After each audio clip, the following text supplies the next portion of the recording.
ठीक है। लेंसेज में दो कर्व्ड सरफेस होती है, ठीक है, दो कर्व्ड सरफेस, दोनों रिफ्रैक्टिंग सरफेस होती है। सो दो स्फेरिकल रिफ्रैक्टिंग सरफेस हो जाती है, दो स्फेरिकल रिफ्रैक्टिंग सरफेस। लेंसेज को हम कैटेगराइज करते हैं convex,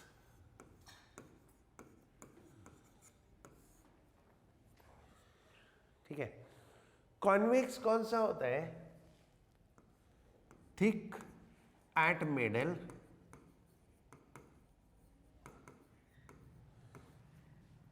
thin at ends.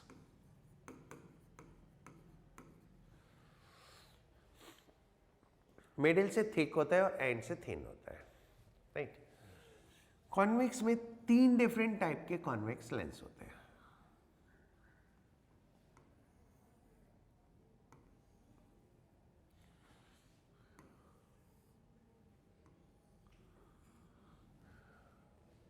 Right, इसको हम बोलते हैं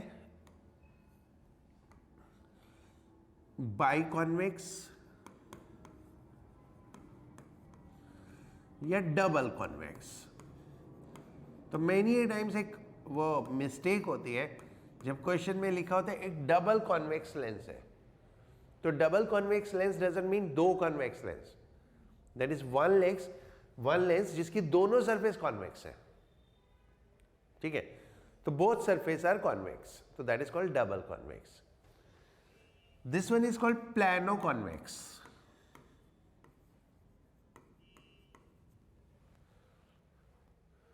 and this one is called concavo convexo.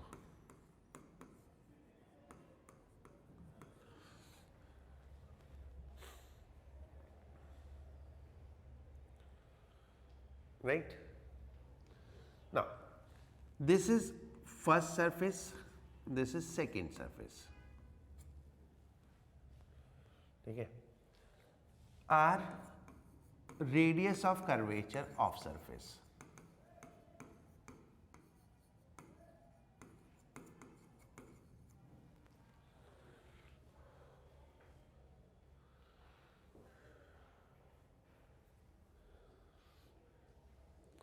हमेशा फर्स्ट सरफेस हम वो लेते हैं जो ऑब्जेक्ट साइड होती है। जिस साइड हम ऑब्जेक्ट रखेंगे उसको फर्स्ट सरफेस बोलेंगे, वो जैसे भी आप करो।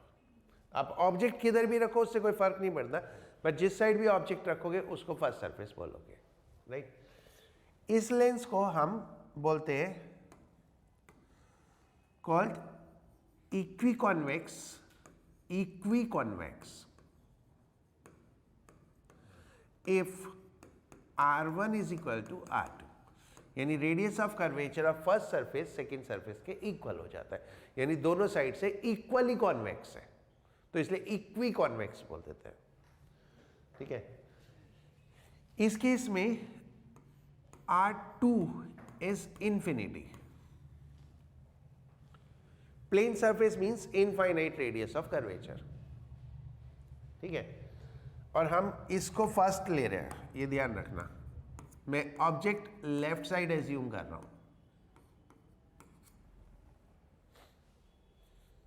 ठीक है। ये हमारा जनरल टेंडेंसी, हम ऑब्जेक्ट को लेफ्ट साइड एज्यूम करते हैं। नाउ इन दिस केस कौन सा रेडियस ज्यादा है, कौन सा कम है?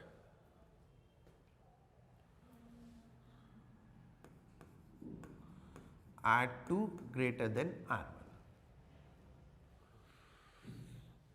सो ये इनकी कंडीशन है, यानी कॉन्केव कॉन्वेक्स लेंस में R2 should be greater than R1, यानी जो कॉन्केव वाला रेडियस ऑफ कर्वेचर है वो कॉन्वेक्स वाले से ज्यादा होना चाहिए, ठीक है।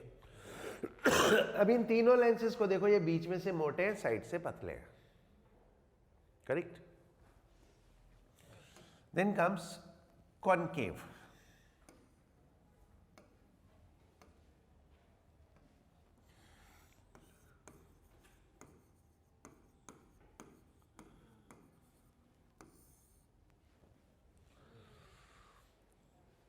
सिमिलरली कॉन्केव में भी तीन डिफरेंट टाइप के होते हैं, बट कॉनकेव और कॉन्वेक्स का जो आइडेंटिफिकेशन होता है वो ऐसे ही होता है, ये thin eight middle, thick eight ends.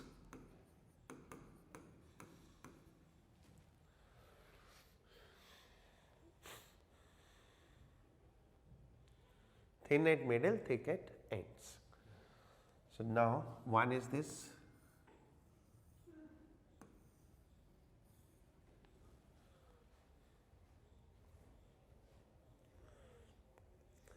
इसको क्या बोलेंगे? Double concave, right? And equiconcave कब? If R1 is equal to R2.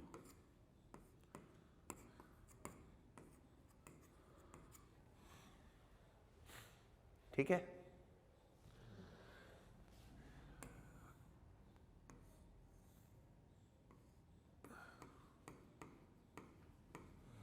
Plano concave,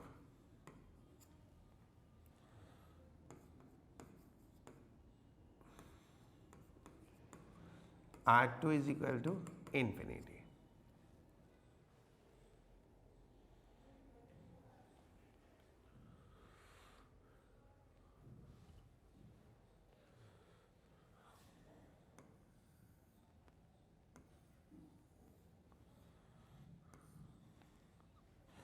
Convexo concavo,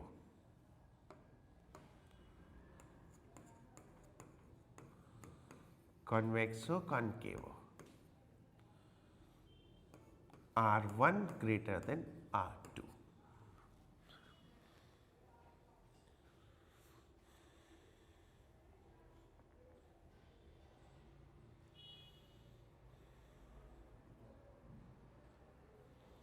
ठीक है, ये दोनों एक जैसे दिखते हैं,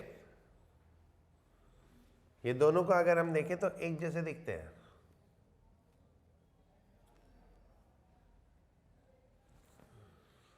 बट फर्क क्या है? इसमें R2 ज्यादा है, इसमें R1 बड़ा है। इसमें R2 ग्रेटर देन R1 है, इसमें R1 ग्रेटर देन R2 है। ठीक है, तेरा कौन सा है लेंस चश्मे का?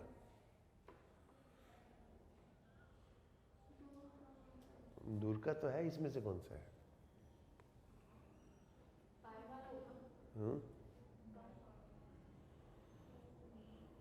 नहीं,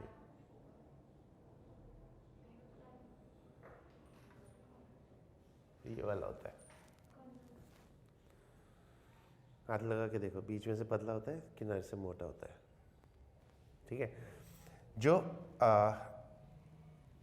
दूर का चश्मा होता है उसमें कॉनकेव लेंस यूज होता है, और ये वाला कॉनकेव लेंस यूज होता है। ठीक है, जितना पावर बढ़ता जाता है उतना ये मोटा होता जाता है, दिखता जाता है। ठीक है, राइट? यहाँ तक समझ में आ गया? कुछ पूछना है? शिवांशी, सार्थक, विभूति? ओके,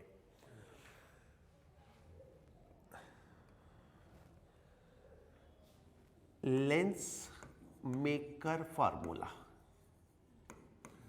यहाँ में डिराइव करना है, मैं बाद में नेक्स्ट क्लास में डिराइव करूँगा, अभी मैं एक्सप्लेन कर दे रहा हूँ। लेंस मेकर फॉर्मूला, ये फॉर्मूला है जो लेंस मेकर यूज करते हैं, लेंस मेकर्स फॉर्मूला बोलते हैं इसे। कैसे? लाइक जैसे सपोज आपको अपने स्पेक्ट्स बनवाने हैं, तो आप क्या किया? डॉक्टर के पास गए, चेक कराया, आपको एक नंबर मिला, that number is power of the lens. ठीक है, अब हर किसी की पावर डिफरेंट होती है, तो आप लेंस मेकर के पास जाते हो, तो वो क्या करता है? एक ग्लास पीस को ग्राइंड करके, एक ग्लास पीस को ग्राइंड करके उसमें पावर क्रिएट कर देता है। तो उसको कितना ग्राइंड करना है वो इस फॉर्मूले से पता चलता है। नहीं, लाइक उसके पास एक ग्लास स्लैब है, ये ग्लास स्लैब है, उसको क्या करना है, इसको ऐसे काटना है,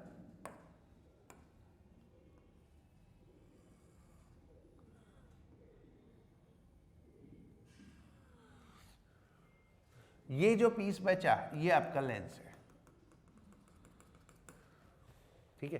तो एक ग्लास को ऐसे काट के लेंस बनाया जाता है, that can be from a glass sheet, that can be from a glass sphere, और कैसे भी हो सकता है, ठीक है। तो वो बनाने के लिए इसको ग्राइंड करना पड़ता है, करेक्ट। उसके लिए ये फॉर्मूला यूज होता है। देखने में आपका specs and sunglasses same दिखते हैं, अगर हम लेंस की बात करें, लेंस की ज्योमेट्री की बात करें तो देखने में सेम दिखते हैं, but what is the difference between the two, उसमें ये दोनों सरफेस पैरेलल होती है, ये दोनों सरफेस पैरेलल हो जाती है, तो इस केस में R1 is equal to R2 होता है। R1 इज इक्वल टू क्या होता है, R2, और वहां पे R1 is equal to R2 दोनों कॉन्वेक्स या दोनों कॉन्केव है तो है, लेकिन ऐसे में R1 is equal to R2 हो गया तो ये लेंस नहीं बनेगा, ये प्लेन ग्लास है, ठीक है। And what is the difference, मतलब why the glasses of branded company are costlier. अब सन ग्लासेस लेने जाओ, रोड पे मिल जाता है 20 रुपए में, 30 रुपए में मिल जाता है ना। What is the difference between them and the branded sunglasses, है तो ग्लास ही, ठीक है। द डिफरेंस बिटवीन, दो डिफरेंस होते हैं, एक ये परफेक्ट नहीं होते जो लोकल होते हैं, इनका ये कर्वेचर परफेक्ट नहीं होता, सो दे स्ट्रेन योर आइज। सेकेंड, जो ब्रांडेड होते हैं उनमें पोलराइजेशन होता है, तो इंटेंसिटी डिक्रीज करते हैं लाइट इंटेंसिटी को, इनमें लोकल होते हैं उनमें पोलराइजेशन नहीं होता। सो आई ऑलवेज रिकमेंड कभी भी लोकल सन ग्लासेस नहीं यूज करने चाहिए, ठीक है, they are rather dangerous for the eyes, okay. तो लेंस में का फॉर्मूला क्या है, हमारे पास कोई भी लेंस में जस्ट ले रहा हूं, एक सरफेस है, इसका रेडियस ऑफ कर्वेचर R1 है, एक सरफेस है R2 है, ये रिफ्रैक्टिव इंडेक्स है म्यू ऑफ लेंस मटेरियल, और इसके चारों तरफ जो मटेरियल है वो सराउंडिंग रिफ्रैक्टिव इंडेक्स है, ठीक है। बस इतना ही यूज होगा। सो 1/f that is focal length is equal to mu of lens with respect to surrounding minus 1 by R1 minus 1 by R2.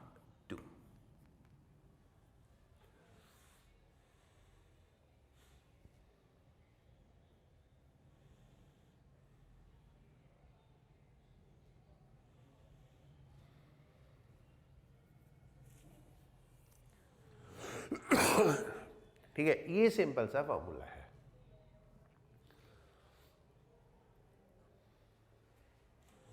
अब हम साइन कन्वेंशन अगर लें, R1 R2 के हमें साइन चाहिए होंगे, तो साइन कन्वेंशन लें तो कैसे होगा, ये नोट कर लिया, right.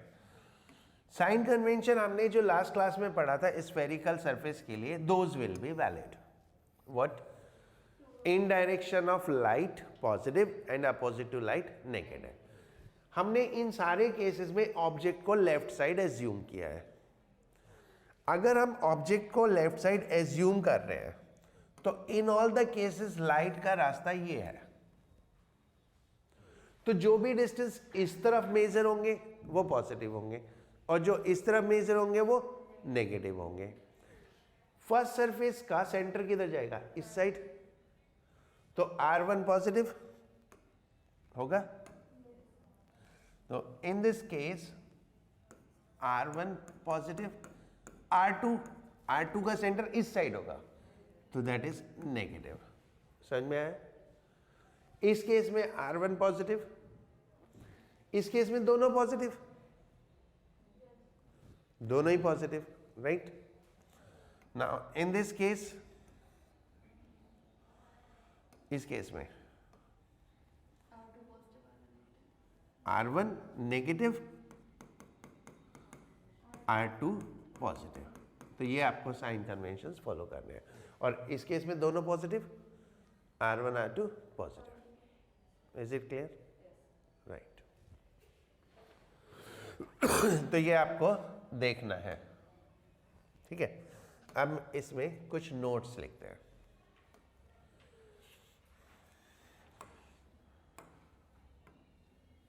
First, a lens is converging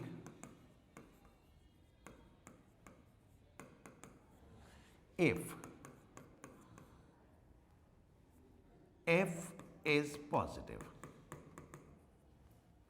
Second, a lens is diverging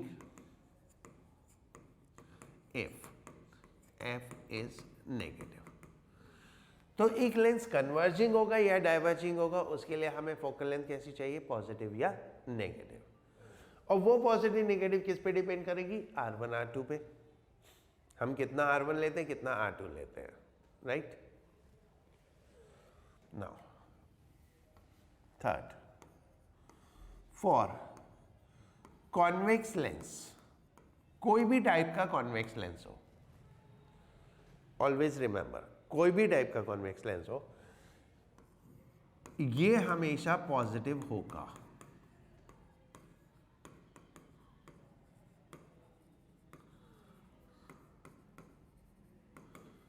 अगर नहीं आ रहा है ना, तो आप कुछ गलती कर रहे हो, ठीक है। मैं इसलिए बता रहा हूं क्योंकि हम साइन लेने में गलती कर जाते हैं, ठीक है। तो इसलिए ये आपका आइडेंटिफिकेशन है। अगर ये पॉजिटिव है तो आप सही कर रहे हो, अगर ये नेगेटिव आ जाते तो इट मीन्स आपने कहीं ना कहीं कोई साइन गलत ले लिया, ठीक है। For concave lens it is always negative,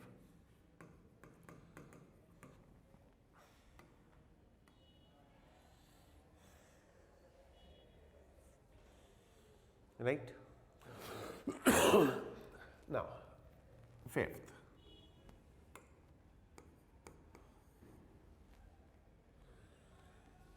mu L upon mu S minus 1, इसका भी कुछ साइन होगा। पॉजिटिव कब होगा, जब लेंस मटेरियल की रिफ्रैक्टिव इंडेक्स ज्यादा होगी, is positive if mu L greater than mu S. L means lens, S means surrounding, है ना।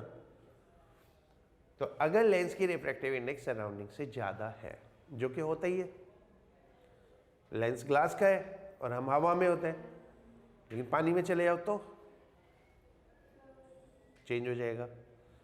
और ऐसे किसी मटेरियल में चले जाओ जिसकी रिफ्रैक्टिव इंडेक्स लेंस से ज्यादा हो तो उल्टा हो जाएगा। तो this will become negative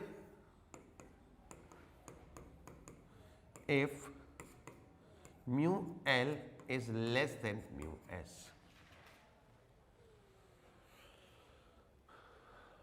right.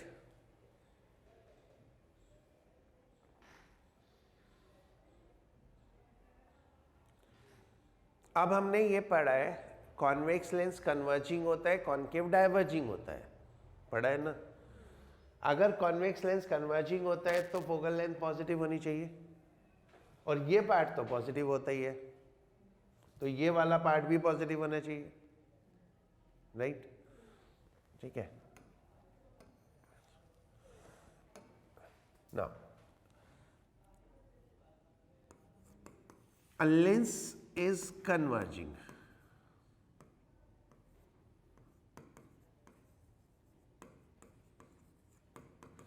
if it is convex and mu L greater than mu S, दोनों कंडीशन मैच होनी चाहिए। क्योंकि कॉन्वेक्स हो गया तो ये पॉजिटिव हो गया, mu L greater than S हो गया तो ये पॉजिटिव हो गया, तो दोनों पॉजिटिव का प्रोडक्ट पॉजिटिव होगा, right. And if it is concave and mu L less than mu S, तो ये दोनों ही कन्वर्जिंग हो गए। कॉन्वेक्स है लेकिन लेंस की रिफ्रैक्टिव इंडेक्स सराउंडिंग से ज्यादा है, और कॉन्केव है लेकिन सराउंडिंग की रिफ्रैक्टिव इंडेक्स लेंस से ज्यादा है। तो a convex lens can behave as a converging as well as a concave lens as well as behave as a converging depending on what is the refractive index जहाँ पे हम हैं, यानी जो सराउंडिंग की refractive index. This lens is not going to work in water. Your glasses are not going to work in water because the focal length will change in water. Why? Because refractive index of water is different and refractive index of air is different. Air के लिए आप mu s क्या लोगे 1 और water के लिए mu s क्या लोगे 4/3. तो ये पार्ट अलग हो जाएगा. और जबकि 1/r 1/r2 वो तो ज्योमेट्री पे डिपेंड करता है, वो तो सेम रहेगा. तो जैसे ही मीडियम चेंज होता है तो फोकल लेंथ चेंज हो जाती है. राइट. अब इसमें बता सकते हो एक लेंस डाइवर्जिंग कब होगा.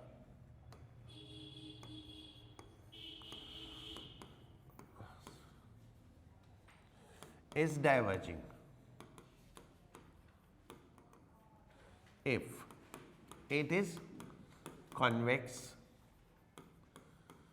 and mu L less than mu S, if it is concave and mu L greater than mu S.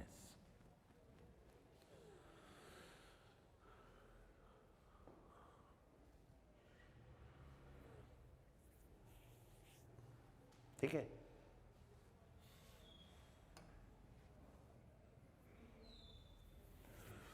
मैंने आपको सब कुछ एक्सप्लेन कर दिया अबाउट दिस नोट्स में. ठीक है. वापस के 1-2 क्वेश्चन करो. हो गया नोट? हो गया नोट शिवांशी, सार्थक? राइट. हो गया रिद्धि?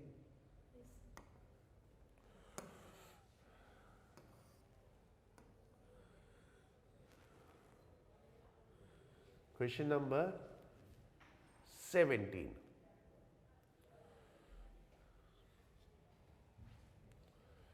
Question number 17.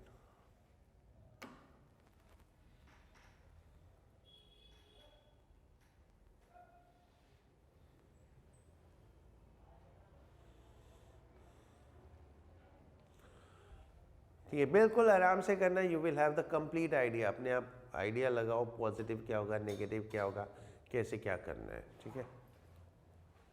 देखो R1 is 15 plus 15 and R2 is -30. Lens की refractive index 1.5 and it is in the medium of 1.65. ठीक है. ये हो गया 1/f is equal to 1.5 upon 1.65 -1 1/15 -1/-30. So that is 1/f is equal to 1.65 1.5 minus 1.65. This is 32 minus 2 plus 1. तो ये आ गया -0.15 1.65 3/30. ये डेसिमल तो कैंसिल हो गया. So this is 11, this is 10. तो f is equal to -110 centimetre. What is the nature? Diverging. So this is the case when a convex lens is behaving like a diverging. ठीक है. समझ गए?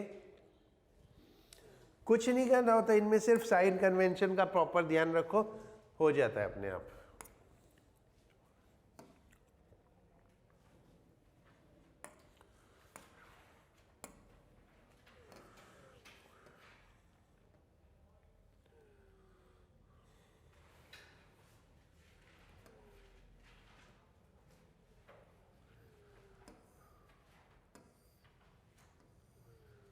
कहाँ गया? क्वेश्चन ही गायब हो गया.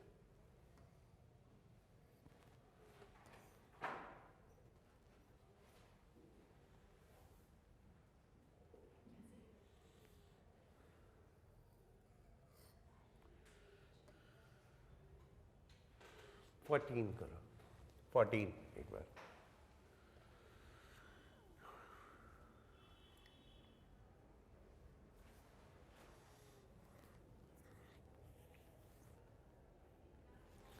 क्वेश्चन नंबर 14,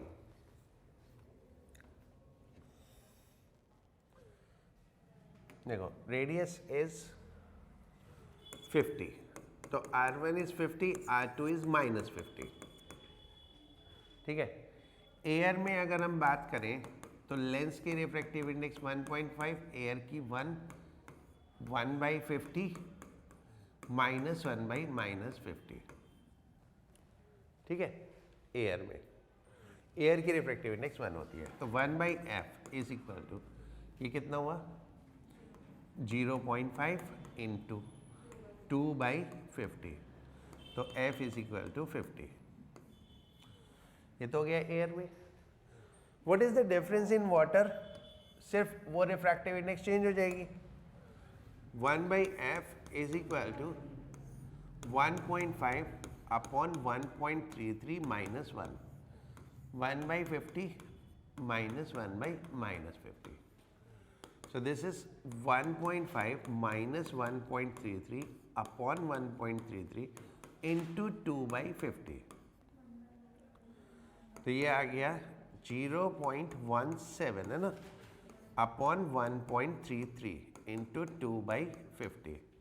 ये डेसिमल तो कैंसिल हो गया, तो दिस इज, कैलकुलेट कर लो, इसको रिवर्स कर देते हैं, है ना, इसको उल्टा कर दो, ये 1/f है ना, तो f is equal to 133 into 50 upon 17 into 2। मैं कैलकुलेट कर देता हूँ।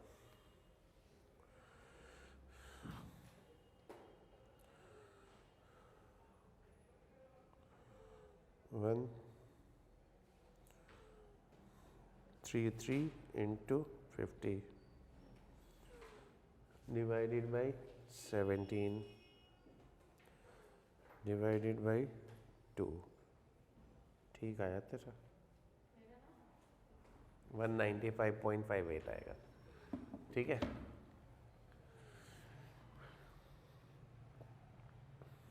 राइट, ये आ गया 195.98 विच इज करेक्ट आंसर, है ना।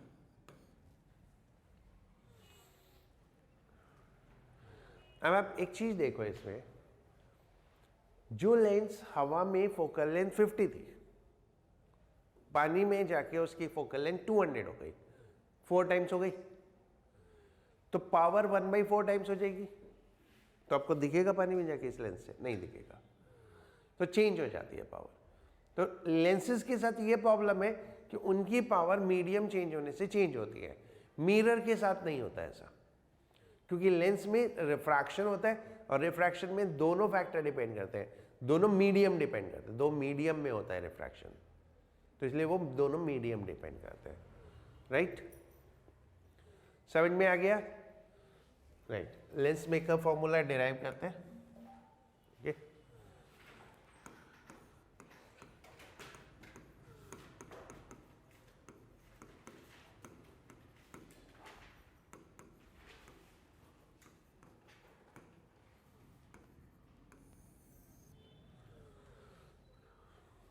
ठीक है, in lens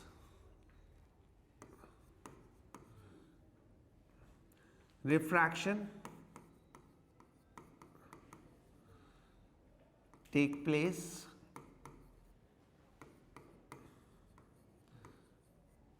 at two surfaces. Refraction take place at two surfaces. कैसे? ये सरफेस 1, ये सरफेस 2, ये एक्सिस हो गई, ये ऑब्जेक्ट हो गया, ठीक है।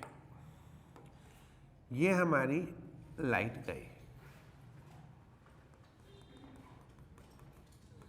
ये सेंटर ऑफ कर्वेचर हो गया फर्स्ट सरफेस का, ठीक है। ये अंदर बैंड हो गई,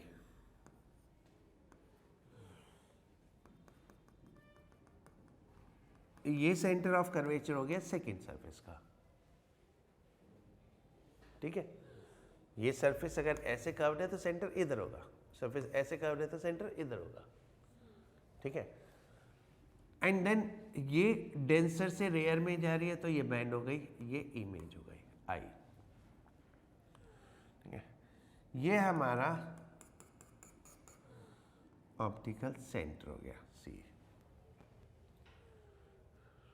ठीक है। ये हमारा फाइनल होता है। तो दो सरफेसेस से रिफ्रैक्शन हुआ,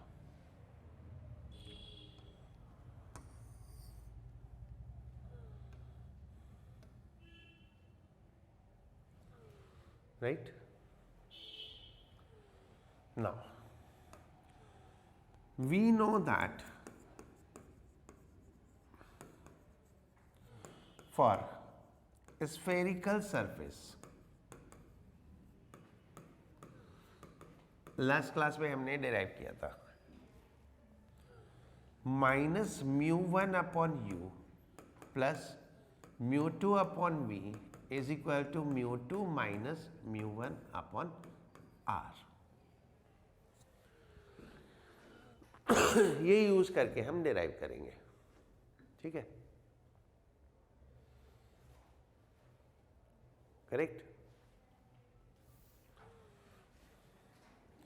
अब एक चीज देखो, अगर ये सेकेंड सरफेस नहीं होती, अगर सेकेंड सरफेस नहीं होती तो क्या होता, ये इमेज होती, ठीक है। सेकेंड सरफेस होती ही नहीं तो ये लाइट ऐसे चली जाती तो यहां पे इमेज बनती। वो तो यहां क्यों बन रही है, क्योंकि सेकेंड सरफेस ने बैंड किया। तो अगर हम बात करें तो ये डिस्टेंस हुआ u, ये डिस्टेंस हो गया v1, ये डिस्टेंस हो गया v, ये डिस्टेंस हो गया r1 और ये डिस्टेंस हो गया r2,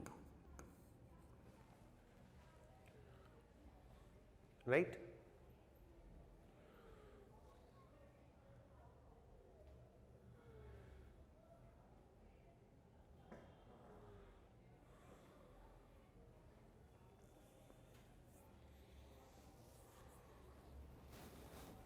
ठीक है, कुछ नहीं करना, दो बार ये फॉर्मूला यूज करेंगे हो जाएगा, कुछ कॉम्प्लिकेटेड नहीं है, बस इसको डिराइव करना कॉम्प्लिकेटेड था। अब तो इसको यूज करके ये डिराइव करेंगे, हो गया, right. Now first, refraction from first surface.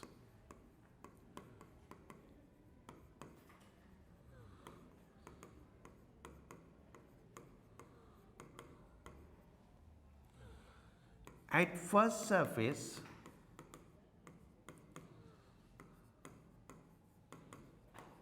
light is from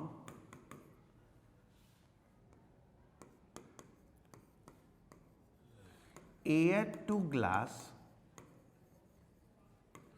and image is I1। ये तो समझ में आ गया। अब μ1 कौन सा मीडियम लेना है, ऑब्जेक्ट वाला। ऑब्जेक्ट वाला मीडियम कौन सा है, एयर। तो हम इसको ऐसे ले लेते हैं, μA म्यू ग्लास है ना अपॉन μA, राइट। या इसको μL μS कर सकते हो, ठीक है।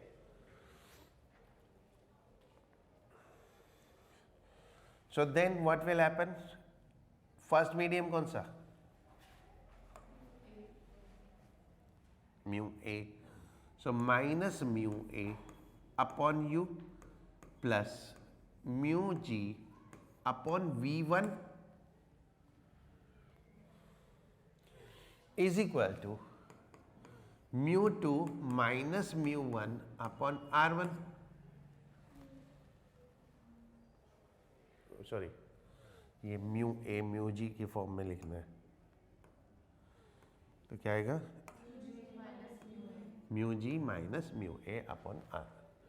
ये हमारी फर्स्ट हो गई।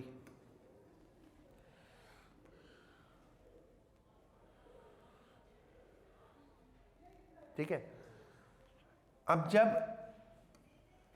सेकेंड सरफेस पे रिफ्रैक्शन होगा,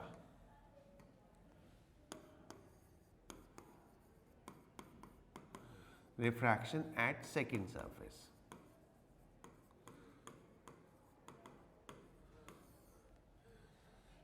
light is moving कहां से? from glass to air, है ना?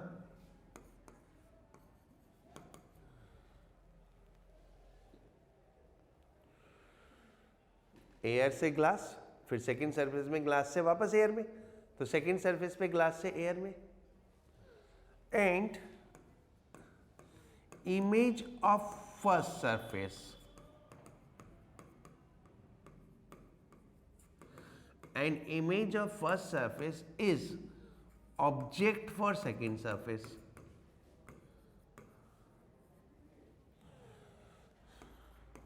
जब हम मल्टीपल लेंसेज रखेंगे तो जो पहले की इमेज होगी वो दूसरे के लिए ऑब्जेक्ट बन जाएगी, जो दूसरे की इमेज होगी वो तीसरे के लिए ऑब्जेक्ट बन जाएगी। तो सेकेंड सरफेस के लिए जो पहले वाले की इमेज है वो ऑब्जेक्ट है। ठीक है, तो अब यहाँ पे μ1 क्या है? ग्लास, और ऑब्जेक्ट डिस्टेंस क्या है? v1। जो पहले वाले की इमेज है वो सेकेंड के लिए ऑब्जेक्ट है, तो सेकेंड के लिए ऑब्जेक्ट डिस्टेंस क्या हुआ? v1। और refractive index of object medium कौन सी हुई? ग्लास। सो बस यही है समझने के लिए, और कुछ नहीं है। ये तो हो ही गया था आसानी से, बस इसी में उल्टा पुल्टा हो रहा है। ग्लास से एयर में जा रही है, तो ये ग्लास हो जाएगा, ये एयर हो जाएगा, तो ये हो गया minus mu of glass upon जो फर्स्ट सरफेस की इमेज है v1, वो इसके लिए ऑब्जेक्ट हो गई, plus mu A upon final image v is equal to mu A minus mu G upon r2। उल्टा हो जाएगा ना? ठीक है, ये सेकेंड हो गया। अब फर्स्ट और सेकेंड को ऐड कर दो,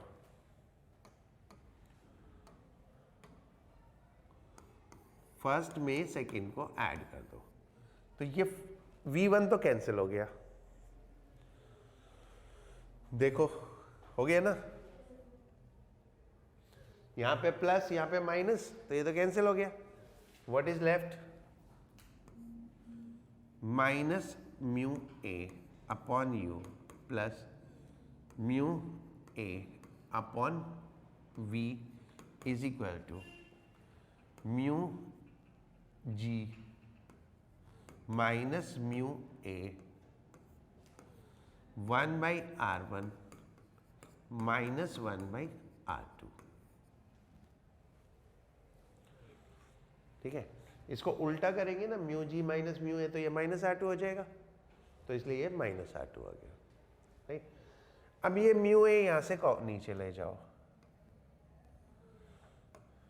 तो हो गया minus 1/u plus 1/v is equal to mu G upon mu A minus 1/r1 minus 1/r2।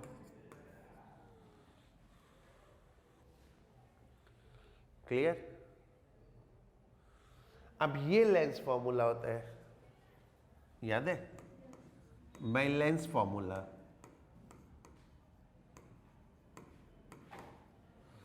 One by V minus 1/u is equal to 1/f। तो ये पूरा मिला के क्या हो गया? 1/f।